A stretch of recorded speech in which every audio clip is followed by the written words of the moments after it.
Du côté culturel, Gaétan, nouveauté sur le web, le blog FranceSquatch qui revient. Il revient, le site qui mettait en valeur du contenu francophone avec une perspective francescoise était inactif depuis quelques années, mais le site revient avec de nouveaux contributeurs. C'est le créateur du blog, Daniel Fontaine, qui s'est muni d'une équipe. On le rejoint avec une des collaboratrices cet après-midi. Bien, moi, je le décrirais d'abord comme, oui, il y a l'aspect blog, dans le sens que tu peux ajouter des billets assez régulièrement, mais moi, j'aime aussi l'idée d'un webzine culturel, c'est-à-dire comme une magazine culturelle disponible uniquement en ligne. On voyait qu'il y avait un besoin pour ça. Il y a beaucoup de choses qui se passent en province, beaucoup d'activités, beaucoup de choses du côté culturel. Puis ça prend souvent une plateforme pour ça.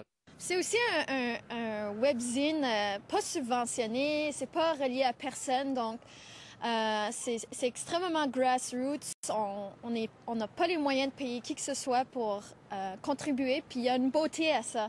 Il y a une beauté à ça parce que c'est des gens qui contribuent parce qu'ils ont vraiment envie de partager quelque chose, ils ont vraiment envie de dire quelque chose.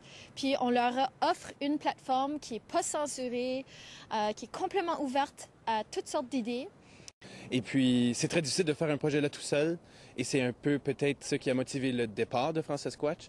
Là, le fait qu'il y a des gens qui sont intéressés à collaborer sur quelque chose et que ça devienne vraiment pas un blog de moi, mais une espèce d'ensemble de personnes, de collectif de personnes avec des talents, soit en art visuel, soit en vidéo, soit en musique, avec certaines spécialités. Je pense que c'est ça la beauté puis la force de la chose maintenant, c'est qu'il y a une équipe derrière ça qui grandit à tous les jours.